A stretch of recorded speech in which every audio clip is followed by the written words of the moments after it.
Illman and Mike Beer, the DRF race of the day for Friday, January the 5th. Race number 8 at Gulfstream Park. We're going 5/8 of a mile on the turf. Let's throw up this field. It's an allowance race with a $62,500 claiming option. Again, 5/8 on the turf, field of 8 to 8. Karotari, 8 to 5 on the morning line. This guy's a multiple stakes winner, Mike, but he's coming off a little bit of a layoff, and there's a chance he won't be able to get to the lead, which is his best game. Layoffs probably the main concern here. I mean, I guess, as is some of his most recent starts, it didn't seem like he got a good campaign in last year. So, maybe he's a little over the hill now, Dan, as an 8-year-old. His best race, though, it makes him super tough in here. Let's throw up the time form US pace projector. Karatari figures to be close up. It'll be interesting to see what sort of speed we get from the 6 Crispy Cat, who was a pace presser last time out at a big price before tiring, and the 3 Kanthari, who's returning off of a lengthy layoff. This horse should be fresh. Yeah, true enough. I mean, the 6 does have some speed. Boy, assuming that Karotari's ready off this layoff, though, Dan, aren't we getting speed out of that horse? I mean, I think he's making the lead here. I would assume he's going to be hustled out of there. That's his best game. Whether at his advanced stage he's quick enough to get it is another story. If this pace heats up, you hate to come from far, far back going 5/8 at Gulfstream, but the one Avant Glory has the fastest time form US late pace rating. Speaking of Avant Glory, this guy made his turf debut last time out, and I guess he was down on the inside. The jock tried to get as much of an edge as possible by saving ground at 55 to 1. Maybe the trip didn't work out and you want to give him a mulligan? Yeah, I didn't look at it that way. It's possible for sure. I mean, I don't think I'd argue too hard the other side of it. I thought all in all, a trip was okay for this horse coming from off the pace, and he never really made that much of an impact in there. I'm not sure that it suggests, Dan, that he's better on turf than he is on dirt, and he's going to have to be better on turf to beat this field. That race was on December the 1st. He was listed as a Gulfstream vet scratch 15 days later, and it's taken him another 3 weeks to get back into the entries. The 2 is Run Curtis Run, and this horse has some back class for trainer Michael Maker. And I think a way to look at him is that he's really dirtied up coming into this start. His start 2 starts back was pretty good, considering A, it was off a long layoff, and B, he was staying on pretty well at the end. He was just in too tough last time out in the Turf Sprint Championship. I thought he wasn't very tough last time. I also thought he had a pretty big excuse there, Dan. He just got off to a really poor start that day, and it just left him out of position there. He had no chance. Like you, I thought he ran really well off the layoff. 2 starts back, and it's just really interesting to know too. I mean, I know he's been doing some closing recently, but this is not a slow horse. Really, he does not have to be last in the early stages of this race. He's got a race in him that would make him super tough in here.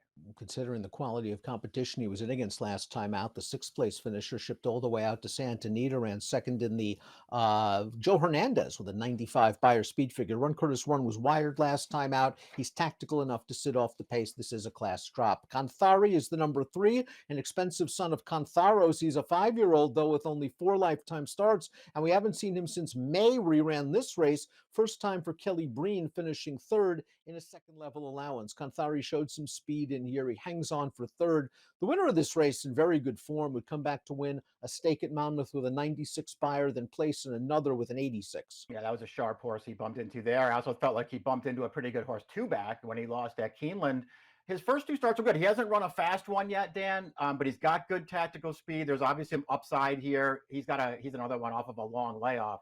So you have that to deal with, but I wouldn't be surprised if he jumped forward in this race. It'll be interesting what kind of form we get from the 4 Oxymore, who started his career with a lot of promise. He won the Skidmore Stakes as a 2-year-old in his second lifetime start, and he was even running in the Breeders' Cup Juvenile Turf Sprint at 2. Unfortunately for Oxymore, he only raced once as a 3-year-old. That was as the favorite at Saratoga. He didn't fire that day, and now he's coming off another long layoff for Chad Brown. That's the real concern.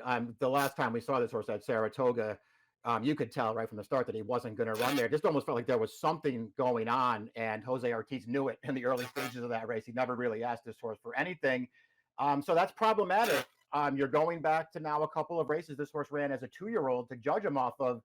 But boy, he looked pretty good winning the first 2. Would you be shocked if he came back running in here and made himself really tough? Not at all. And you get Top Connections, Gaffalione and Brown, 12-1 on the morning line. The fourth finisher from that last race at Saratoga did come back to win for 62.5 with a 92 buyer. Bohemian Boy is up next. He scored at Tampa Bay Downs, returning to the turf. He had been competing on synthetic surfaces at Turfway at Woodbine. This race, though, I thought was run to suit Bohemian Boy. He got right up close to the pace. It's not like the closers are really making that much of a dent. Bohemian Boy is best off this horse on the inside. I think we agree about this horse. It sounds like that. I mean, I will take nothing away from him for getting the victory there, but I didn't think he ran a particularly compelling race. I mean, this is a way tougher field. He did beat three next out winners, however. The fifth place horse coming back to win, but only a $12,000 starter allowance on the Tapeta at Gulfstream with an 86 buyer. Crispy Cat second off a short layoff. He was part of the pace last time out at Gulfstream. It's likely he's going to be part of the pace again, and he has run well going 5/8 at Gulfstream Park, winning the Texas Glitter here as a 3-year-old. He's got the speed to suit these shorter races. That's for sure. It can be a really big advantage in a race like this, Dan. He's another one who, in my opinion, anyway, he's got to improve if he's going to beat a field like this one because there are some real back class horses in this race. And I only thought he ran okay last time. He got right up close and he was on the outside, but he was a huge price that day, and I didn't think he had some kind of huge excuse. Axthelm is the number 7 going out for Safi Joseph. This guy was fourth last time out. He was floated very wide, turning into the stretch about 5-6 wide and was staying on at the end. Now, he's shown more tactical speed than that in the past. The question is whether that translates to the 5/8 at Gulfstream or if that sort of tactical speed only shows up at slightly longer sprints. Yeah, that's true. I mean, he's going to need the right trip in this race. I did think he was perhaps compromised in that race last time. He did have to go around very wide, and I liked the ground that he made up at the end of that race. So certainly, of the horses exiting that December 1st race, I would probably take him. I'm just not sure I want any of those horses against this field. And Karotari, the number 8, his merits are obvious. He's won 10 of 33. He's a multiple stakes winner. He's won half of his 8 starts at Gulfstream. His most recent couple of races, maybe not up to par, although he's been in against some tough stakes horses. Last time at Colonial, he was part of the pace in a race where a horse came back and won a grade 2 at Kentucky Downs with a 99 buyer. So the class relief works, and he has won off similar layoffs in the past. Yeah, I like that about him too. I mean, he has fired fresh in the past, so that's a good sign. He's got good speed from the outside. He obviously likes this turf course. This is the perfect distance for him. And his good race just might be too good for these horses. There are plenty of questions, Dan. You're going to be asked to take a short price on them as well. And so that will allow me to go in a different direction. But this is the horse to beat. Irad Ortiz hasn't been on this horse in about 4 years or so, but he's had some success with Karotari in the past from close to the pace. Before we get to our top selections, please click the subscribe button, Daily Racing Form YouTube channel for the latest DRF videos. Let's take a look at our top picks for the Friday race of the day. I think Run Curtis Run at 9-2 is very, very interesting because he looks like he's racing himself back into shape and is well spotted. Yeah, he's the one that I wanted to bet against the favorites with in this race, Dan. He just needs a trip in here. I think if he gets one, he can be really tough. I think Karotari can blitz out of there under Irad, maybe sit second off of the 6 Crispy Cat early and take over turning for home. He's going to have to deal with Run Curtis Run and perhaps the 7 Axthelm late. We'll see if Karotari still has some stuff in the tank at the age of 8. 2843 for Mike, 8275 for me. It's Friday's race of the day, the 8th at Gulfstream Park. Best of luck.